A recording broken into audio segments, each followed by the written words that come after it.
and welcome to Money Trail with me, Amir Arafat. Today, the two Bretton Woods institutions of the World Bank and the International Monetary Fund and the New World Order. Preparing to rebuild the international economic system as World War II was still raging, 730 delegates from all 44 allied nations gathered at a Mount Washington Hotel in Bretton Woods, New Hampshire, the United States, for the United Nations Monetary and Financial Conference. The conference was held from the 1st to 22nd of July 1944, when the agreements were signed to set up the International Bank for Reconstruction and Development, the General Agreements on Tariffs and Trade, and the International Monetary Fund. However, what most of the signatories did not know was that the document they had just signed was the result of some 3 years of intense behind-the-scenes negotiations between the declining British Empire and a rising American Empire.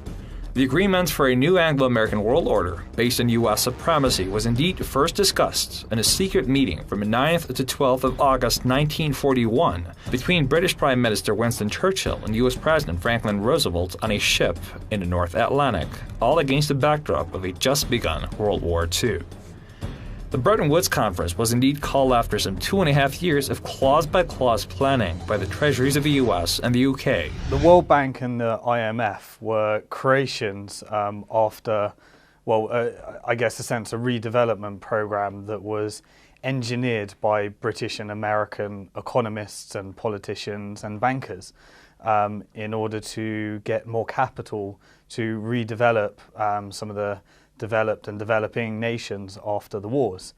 It was mainly engineered through the Bretton Woods scheme, and what the main things that came out from that, which was built upon Keynesian economics, an economist from UK, was an emergence of a gold-backed currency and the emergence of institutions, which later became known as the World Bank and later the International Monetary Fund.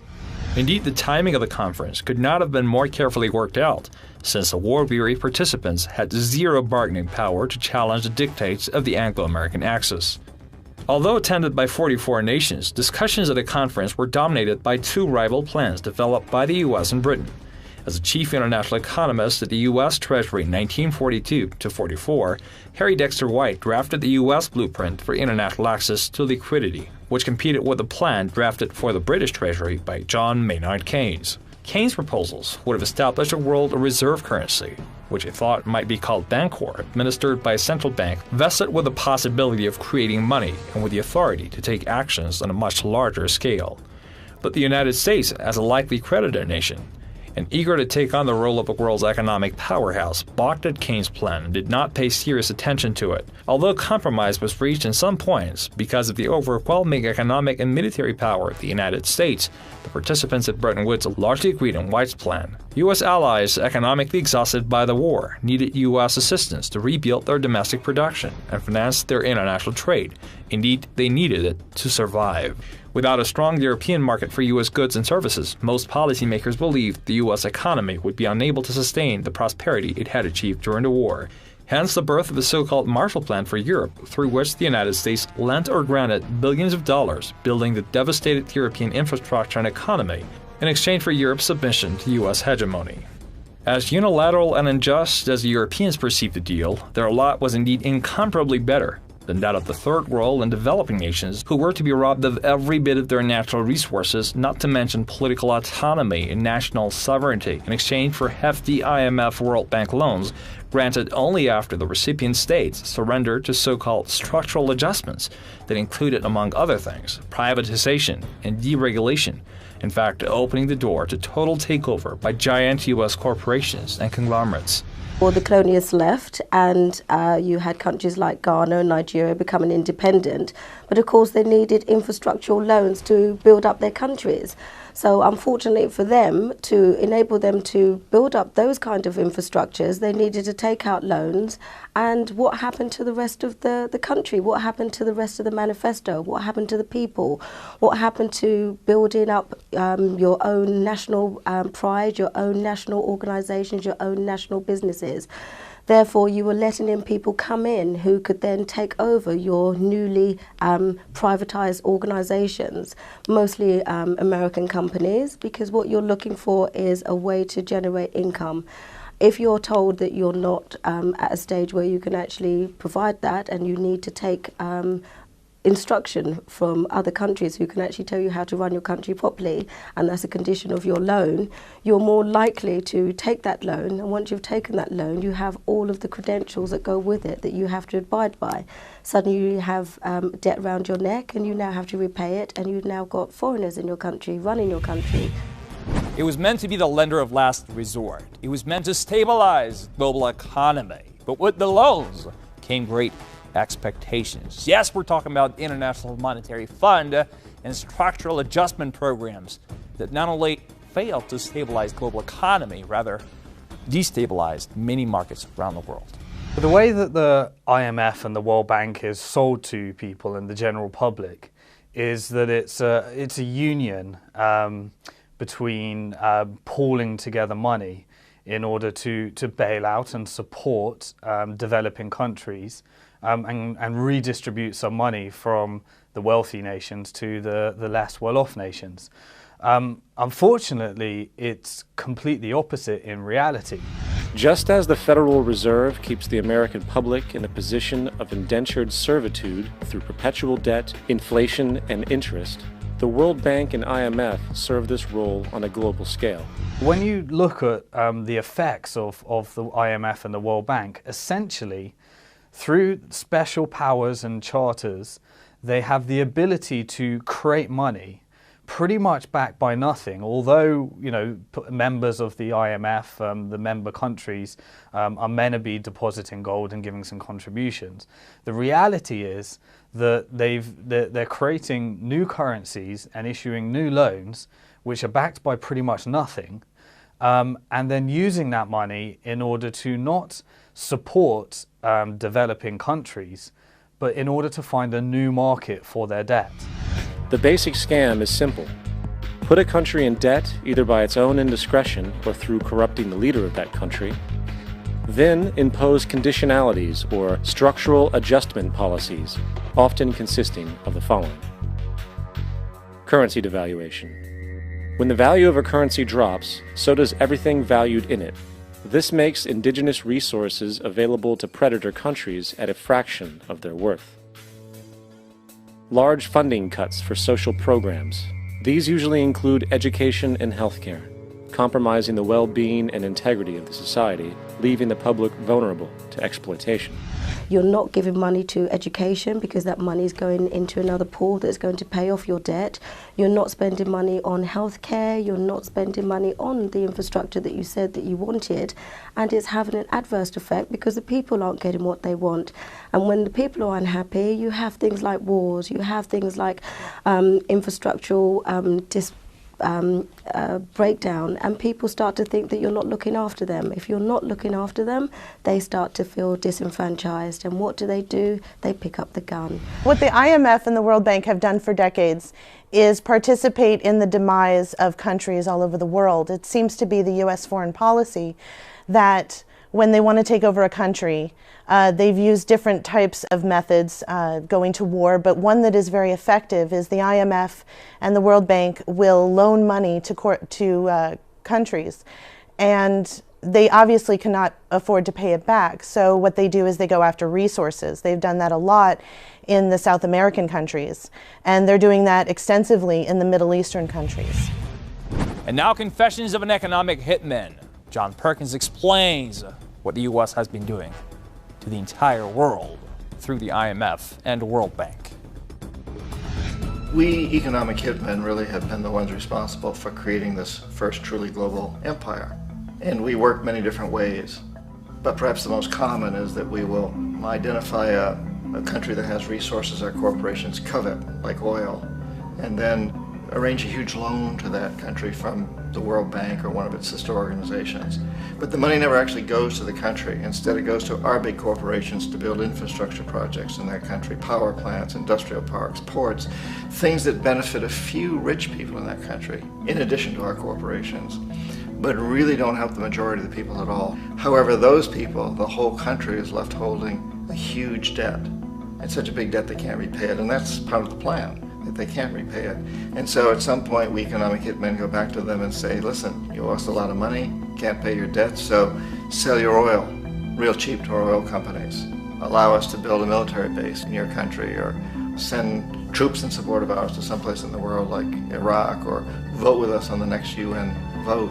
To have their electric utility company privatized and their water and sewage system privatized and sold to U.S. corporations or other multinational corporations. So there was that whole mushrooming thing, and it's so typical of the way the IMF and the World Bank work, that you put a country in debt, it's such a big debt it can't pay it, and then you offer to refinance that debt and pay even more interest. And you demand this quid pro quo, which you call a conditionality or good governance, which means basically that they've got to sell off their resources, including many of their social services, their utility companies, their school systems sometimes, their penal systems, their insurance systems, to foreign corporations. So it's a double, triple, quadruple whammy. That's what I've been writing about most recently in my articles, is how the IMF and the World Bank have taken what happened in Serbia in the 1980s and used that as a template. The International Republican Institute, the IRI, went into Serbia and spoke with Koptor, which is the revolution that took down the government there, and learned from them how to use a fake revolution in order to use the people to call for quote-unquote democracy, which really means that they're coming in to take over your country, and once the government is dissolved, they will go ahead and install their patsy. And that seems to be the modus operandi of the World Bank and the IMF, because it's so successful. They don't have to instigate a war. They can have the people unknowingly call for their own tyranny. And then once the patsy is installed and the IMF has them economically, that nation economically, then they control the resources because the country can't afford to pay them back. So they're forced to give up their resources to the international community. Privatization of state-owned enterprises. This means that socially important systems can be purchased and regulated by foreign corporations for profit. For example, in 1999, the World Bank insisted that the Bolivian government sell the public water system of its third largest city to a subsidy of the U.S. corporation Bechtel. As soon as this occurred, water bills for the already impoverished local residents skyrocketed. It wasn't until after a full-blown revolt by the people that the Bechtel contract was nullified. Then there is trade liberalization, or the opening up of the economy through removing any restrictions on foreign trade. This allows for a number of abusive economic manifestations, such as transnational corporations bringing in their own mass-produced products, undercutting the indigenous production and ruining local economies. An example is Jamaica, which, after accepting loans and conditionalities from the World Bank, lost its largest cash crop markets due to competition with Western imports. Today, countless farmers are out of work, for they are unable to compete with the large corporations. And now to a continent most familiar with the largesse of both U.S.-led institutions, the World Bank and the IMF. Of course, we're talking Africa. Most African countries have national products that are developed traditionally in their countries, but the market's been completely marginalised by having tariffs that work to the Western economies so that they can actually pay the rock bottom prices for these products and services, and actually are subsidised in their own countries so that they don't actually lose out. But the farmers, the local farmers who are sort of tiling their trade and making sure that they're, growing the crops that are actually going to benefit their families, are being sold down the river. Many of the African nations and many of the African countries have been subject to behavior where, as we said, the IMF and the World Bank finding new markets for their debts, finding new markets to issue loans, which was money that was essentially created by the banking system.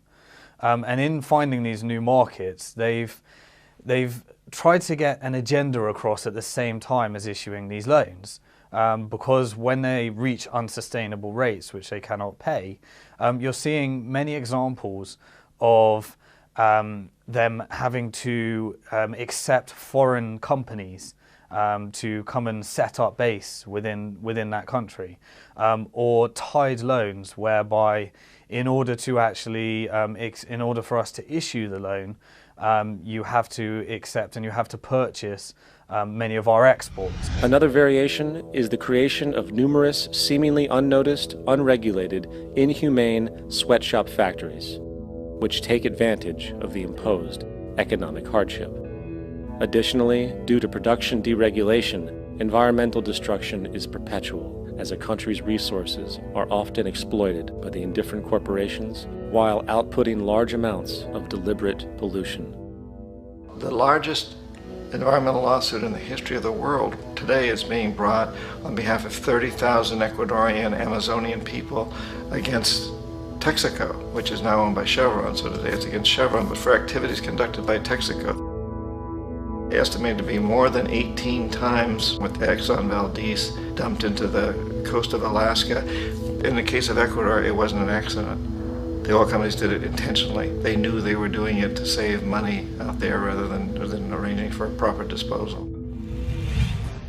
IMF's sister institution, the World Bank, was supposed to help develop a world ruined after 2 world wars, especially after World War II, with the help of the US and its dollars. But loans came with a hefty price and heftier expectations than the US side.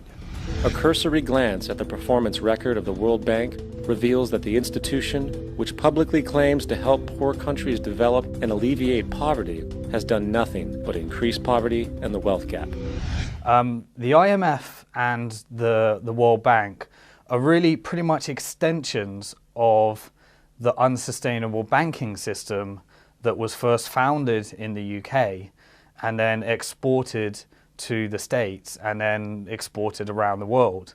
And the way that the banking system has been engineered is that it's not actually the way that it's sold to us. And the way that the banking system is sold to us is that it's this vital institution that puts together people that have money and collects together people's savings and then lends that out to people that need to borrow it and lends savers money. Which is a nice theory, but it's not in fact how the banking system works. The way the banking system actually works is that first a loan is issued and then a deposit is created. Now, what's the difference? Well, the difference being is that because a loan can be issued without having a deposit, essentially the banking system is the creators of money. Now let's extend that out to the IMF and the World Bank. The IMF and the World Bank are extensions of the unsustainable banking system that was, as we said, first developed in the UK and then exported through the States. And what it is it's unsustainable global banking on an international scale. While corporate profits soar. In 1960, the income gap between the fifth of the world's people in the richest countries versus the fifth in the poorest countries was 30 to 1. By 1998, it was 74 to 1. While global GNP rose 40% between 1970 and 1985, those in poverty actually increased by 17%. While from 1985 to 2000, those living on less than $1 a day increased by 18%. Even the Joint Economic Committee of the U.S. Congress admitted that there is a mere 40% success rate of all World Bank projects. In the late 1960s, the World Bank intervened in Ecuador with large loans. During the next 30 years, poverty grew from 50% to 70%. Under or unemployment grew from 15 to 70%. Public debt increased from 240 million to 16 billion, while the share of resources allocated to the poor went from 20% to 6%. In fact, by the year 2000, 50% of Ecuador's national budget had to be allocated for paying its debts.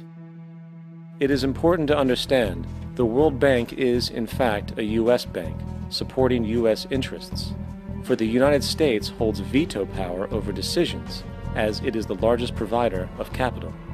And where did it get this money? You guessed it, it made it out of thin air through the fractional reserve banking system. The World Bank and the IMF are two separate. They mostly rely on what America's thinking, what America's doing, even with who they recruit as their head. They need to start looking at the policies that people who directly work in countries that have inequality and poverty are working towards when they're budgeting and working at the financial policies of their own countries.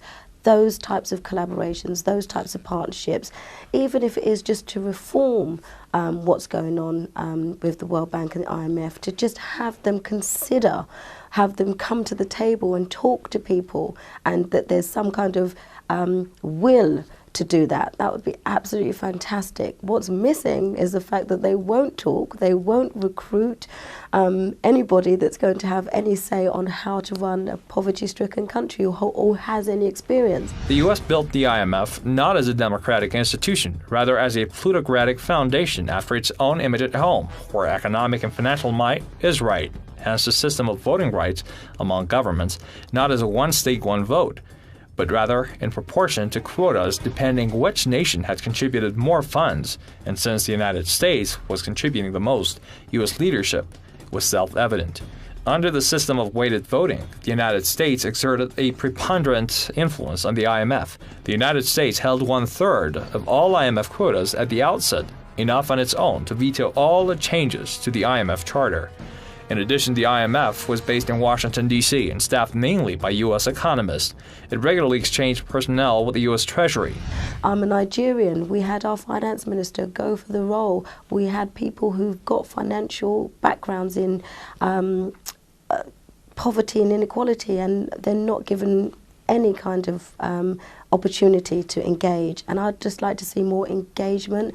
I'd like to see them challenge and have a non-American in the IMF. I'd really like them to have even African or Latin American who has direct experience of what's going on in 45% of the world, and for them to have that balanced out on any of the policies that they're coming out with. Of the world's top 100 economies, as based on annual GDP, 51 are corporations, and 47 of that 51 are US-based.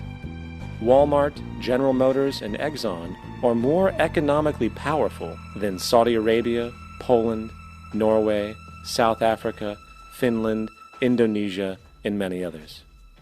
And as protective trade barriers are broken down, currencies tossed together and manipulated in floating markets, and state economies overturned in favor of open competition and global capitalism, the empire expands. It's one thing when a government and a national banking system racks up tremendous debt. There's a massive difference between a national debt and a debt to another country. Because when you're in debt to another country or another institution like the IMF and the World Bank, you lose the democratic power, the sovereign power, the sovereignty of the nation. The World Bank works with the Bank of International Settlements, which is the top dog as far as the technocratic control. They have decided by 2019, they have decided that all the central banks have to liquidate. So we're seeing a massive move by the central banks and the technocrats to take over the countries using sovereign debt. And this goes back to what we're talking about. Sovereign debt is a part of it. When you want to take over a country and you don't want to have a war, you can destroy them economically by forcing on debt that the people did not incur. The central banks incurred the debt. But that was then. And this is now. Some 7 decades on, we're talking 21st century now, and a world desperate for a new order. Many analysts refer to the monetary system of today as Bretton Woods II. In the wake of the global financial crisis of 2008, policymakers and others have called for a new international monetary system that some of them also dub Bretton Woods II. The status quo will eventually change. Nothing stays the same. The BRIC countries are coming, and they're coming because they're reacting to what people want. They're reacting to what the market wants. I'm so excited to know that there is a group out there like the BRIC bloc that wants to do something and can and is trying to grow so they can challenge the World Bank and the IMF. Well, thank you for watching. Always follow the money trail with me, Amir Arfa.